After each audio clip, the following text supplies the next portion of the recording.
Hey everyone, this is my first look at Hyjal trash from the PTR. I ran this with a pug, and none of us really knew what we were doing. I definitely didn't know what I was doing. But this reference sheet here, this will show you all the trash that's going to spawn on each wave. It's really nice to have this on like a second monitor that you can just reference as you're going through the trash. I did not have it available at the time, and it was kind of a nightmare. I like never knew what to expect from each wave, so definitely take a look at this beforehand and then try to have it handy so you can just look at it as you're going through these trash waves yourself too. And I'll have this in the description as well. As far as spec, this is what I'm planning to go for early tier 6 progression. It's pretty much my normal spec, except I trade the points I normally have in Reckoning into shield specialization. So a really good talent, especially for Hyjal. We're going to be fighting a ton of AoE trash, like lots of stuff that hits for a little bit of damage, which is where block shines.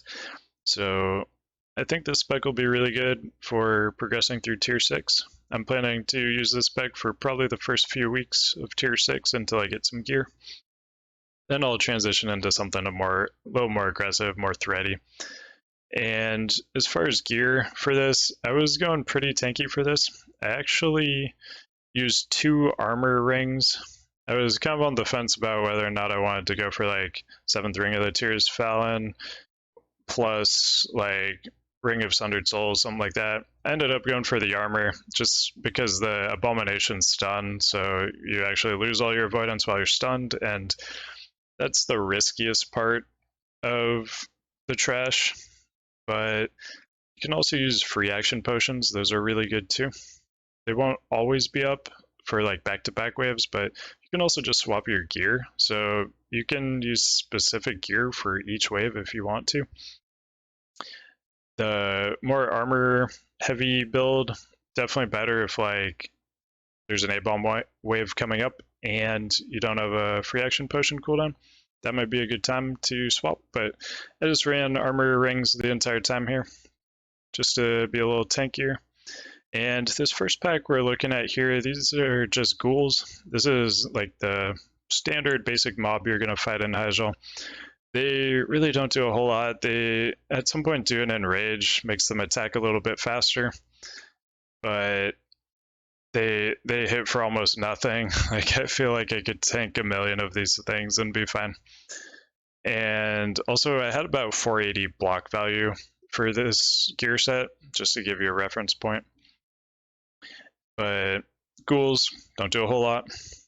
And Crypt Fiends, they also don't do too much.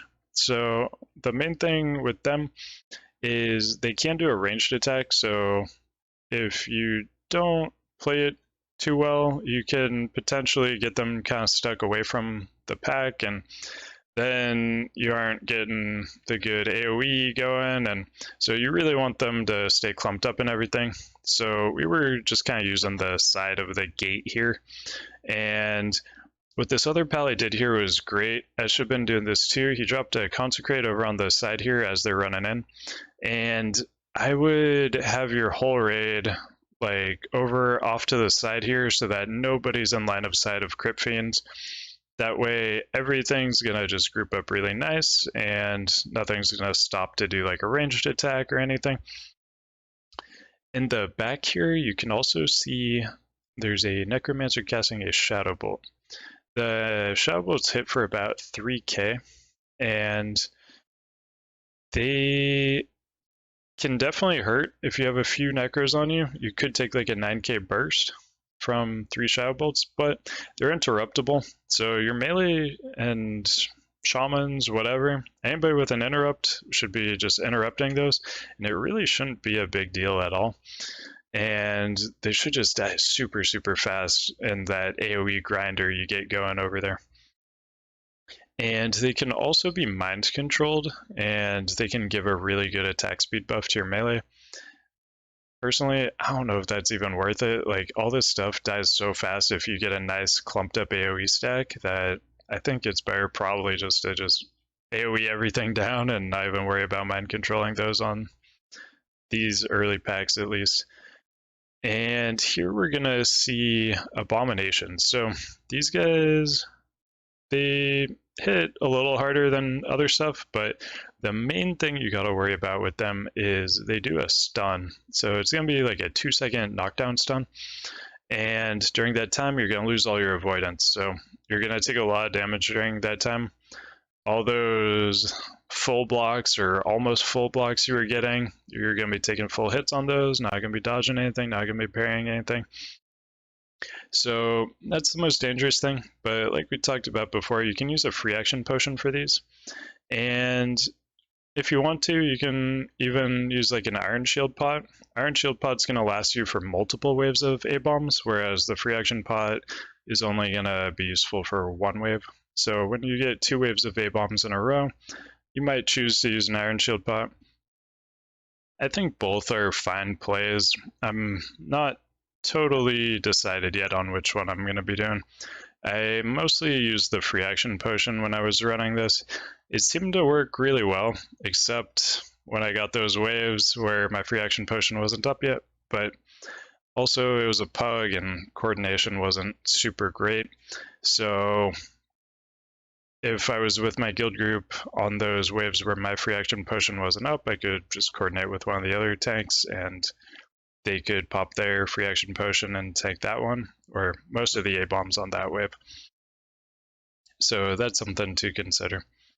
And next we're going to look at Gargoyles. So these don't spawn in the Alliance base, they only spawn in the Horde base. And they're going to come from the air. These ones come from the back of the Horde base. And over by the Tauren Warriors here, there's a really nice little line of sight area. Unfortunately, this was really hard to coordinate on a pug, as you might imagine.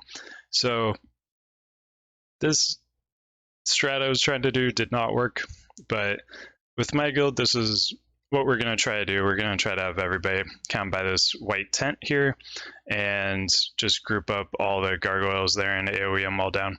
I saw a stream where people were doing that and it seemed to work extremely well. They were able to group everything together, just AoE all of the gargs down in seconds. And here, this is at the front of the Horde base.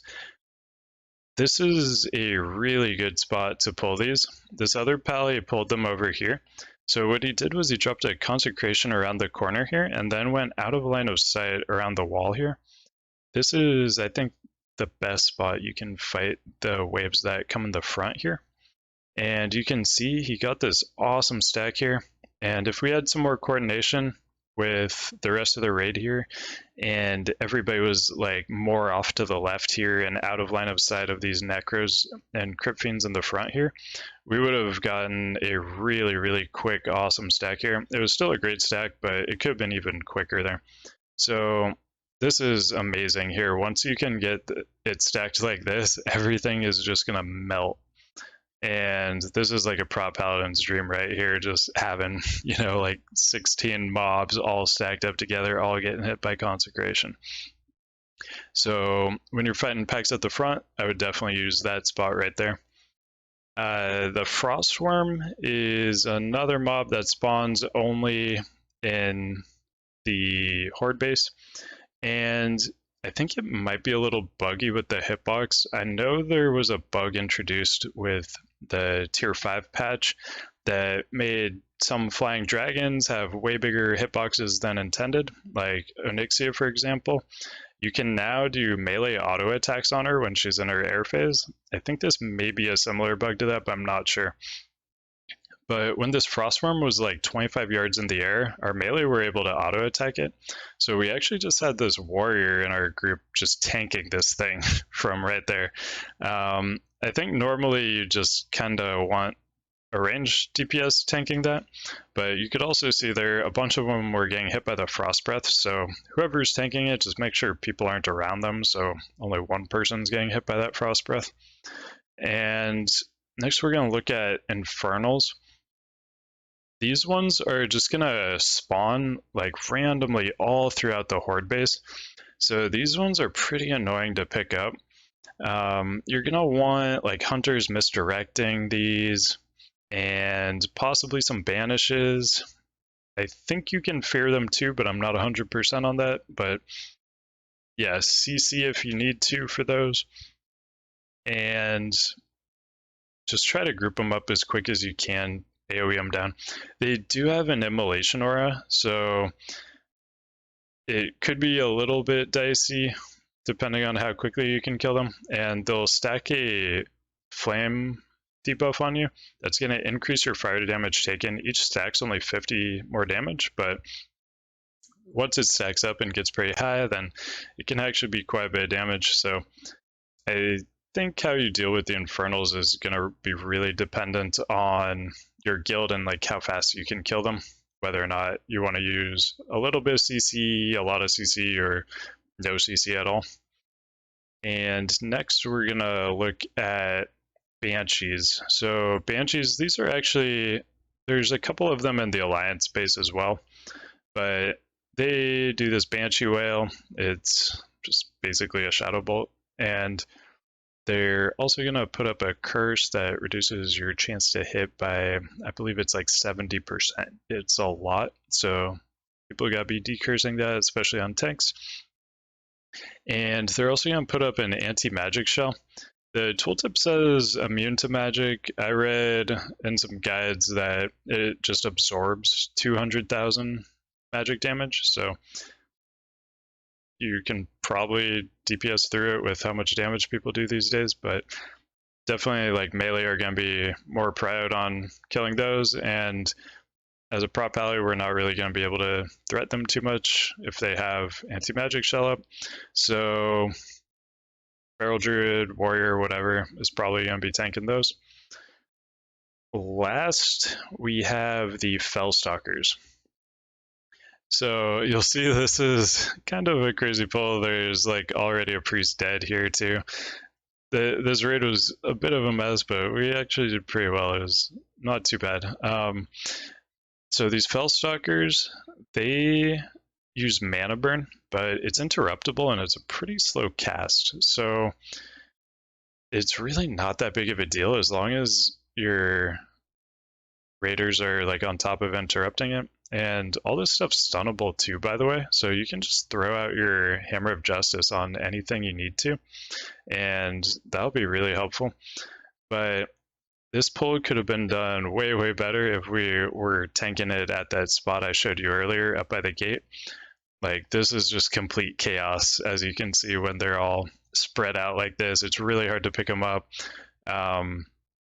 There was very little communication here. This was very chaotic.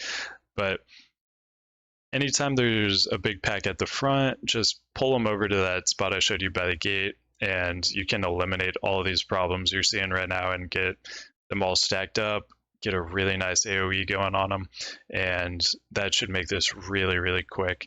And I think you'll be able to get through all the trash in less than 10 minutes probably if you figure out how to like optimize all these pulls. So first week, all these pulls may take a little bit longer. Alliance base is definitely way easier than the Horde base. So I think everybody's pretty much going to be going super quick on the Alliance base just from the get-go. But Horde base may take a little bit more practice. There's a few more mechanics, a lot more spread out on the spawns and stuff. So that could take some work, but I think if you just practice these, optimize them, you can get this down real quick. And as Prot Paladins, all this trash, this is like what we do. So if you can get all the strats down for this and kind of figure out ahead of time what you're going to do, and now you know like the two really good spots to tank at the gates to like group everything up, that's going to help your guild out a ton like early on when you're like limited on time, you don't have enough time to kill all the bosses and stuff. If you can really like learn how to do this trash and master it, you're going to save your guild a ton of time. You're going to help your guild progress way further because of all the extra time you have. So definitely make sure you feel like you're locked in on what you're going to do on these trash pulls. I am going to post the full video of my whole stream for this run. So you can actually look at every single trash wave if you want to, not just this shortened down version.